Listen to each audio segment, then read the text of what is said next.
बातें हुई थी, क्या निकला? हमारे ये जिला प्रशासन जो हमारा रीवा का है, उनका ये बोला कि ये हमारा क्राइटेरिया नहीं है।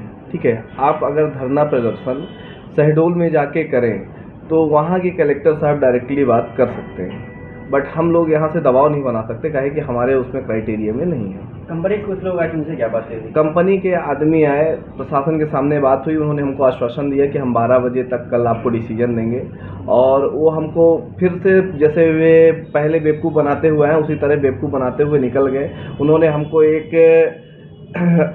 वो दिया है, जैसे हमारी ये टीपी है, ये हमारी जो है पिट पास होता है, ट्रांजिट पास होता है। ये ट्रांजिट पास का मीन्स क्या है कि वहाँ से गाड़ी लेके जब हमारी गाड़ियाँ चलती हैं, जब बालू लोड करके आती है, तो ये 8 घंटे 10 घंटे का हमारा ट्रांजिट पास होता है, वही ट्रांजिट पास दिया जाता है।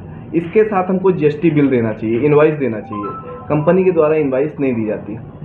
यूपीआई पेमेंट होता है, उसको कंपनी मना कर देती है, उस यूपीआई पेमेंट का हम बिल नहीं देते हैं।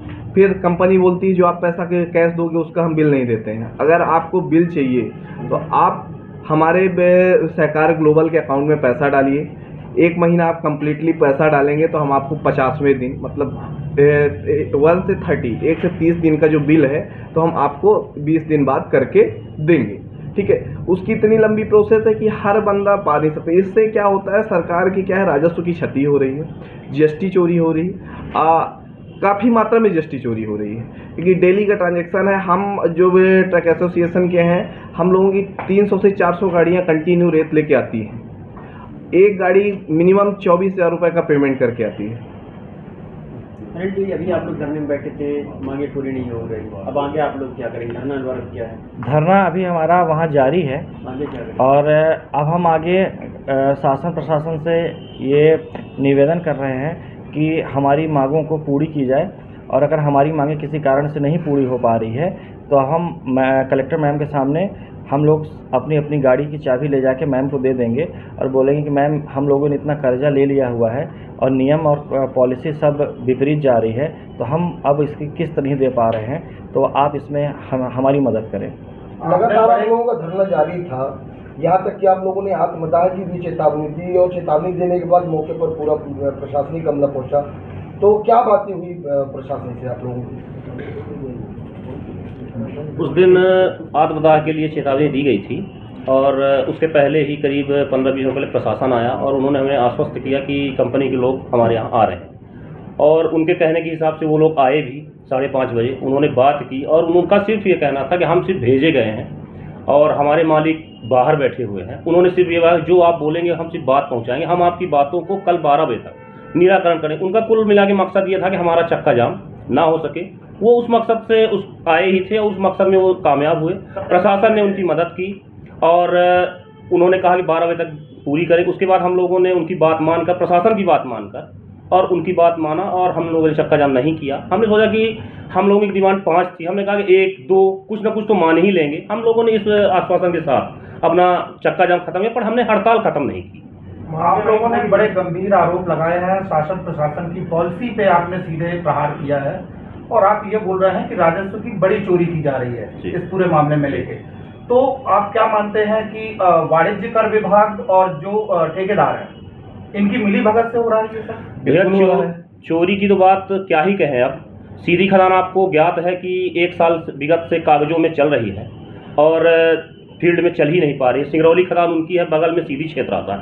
आप आज कहीं भी किसी भी प्रशासन की अगर आंखें खुली हो तो मैं ये कहना चाहता हूँ, हरदी खदान चले जाएं, जियावन खदान चले जाएं, अगर उसमें सीधी का एक हिस्सा अगर ना खुदा हो, जहां पर एक बहुत मात्रा में सीधी जिले से उत्खनन हो चुका, उसकी जानकारी किसी को नहीं है, और ना उन्होंने उसका कोई राजस्व दिया, ना जीएसटी दी, ना कोई पेपर है, ना आज तक सीधी जिले में खाली गाड़ी जाने का कोई प्रावधान नहीं है। उन्होंने मशीन लगाकर, जो कि नियम विरुद्ध है, और नदी को पार कर कर, क्योंकि सिंगरौली जिला नदी के उस पार है, सीधी जिला इस पार है, उन्होंने नदी का सीना चीर कर इस पार आके पूरा उत्खनन किया है। और मैं कहना चाहता हूँ, सिंगरौली प्रशासन की अगर आंखें खुली हो तो वो आज जाकर जांच करे, और कम से कम 2 से 3 करोड़ से ऊपर की चोरी ना हुई होगी तो मैं जो कहिए वो हम लोग करने के लिए तैयार। मतलब माइनिंग विभाग भी इसमें कहीं ना कहीं हर विभाग शामिल है, क्योंकि एक 10 रुपए की चोरी होती है तो पुलिस को अगर पता चलता है तो वो पकड़ ही लेती है। यहाँ 2-2, 3-3 करोड़ की चोरी हो रही तो भैया हम मानने को तैयार नहीं है कि कोई ना कोई अमला उसमें शामिल नहीं हो। व्यक्तिगत किसी का नाम तो हम ले ही नहीं सकते, पर शामिल सब है भैया।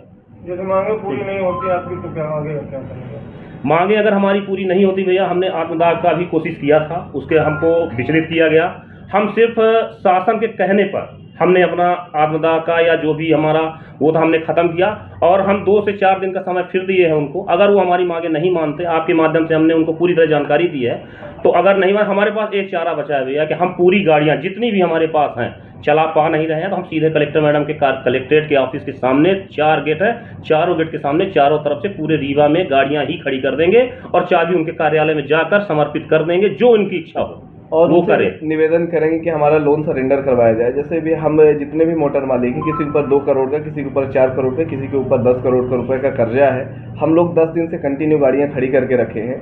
मतलब पर डे हमारा जो है तो वो अगर एक्सपेंस की बात करें तो 30 से 40 हज़ार रुपये पर डे की हमारी किस्त बैठती है। अगर हमने 4 करोड़ का लोन करवाया है तो 30 से 40 हज़ार रुपये हमारा पर डे का खर्चा बैठता है। हम करीब 10 से 15 दिन में एक मोटर मालिक को 3-3, 4-4 लाख रुपए का नुकसान हो चुका है। तो आग्रह यही करेंगे कि मैम चाबी लीजिए, जो भी है तो लोन सरेंडर की प्रोसेस बताइए, लोन सरेंडर करवाइए, या तो गाड़ी आप अपने हैंड ओवर लीजिए, या तो इसका जो भी है लीगल, जो भी, हम ये नहीं बोलते कि आप हमारे साथ वो जो लीगल पॉलिसी हो उस पॉलिसी में आप मार्गदर्शित करें।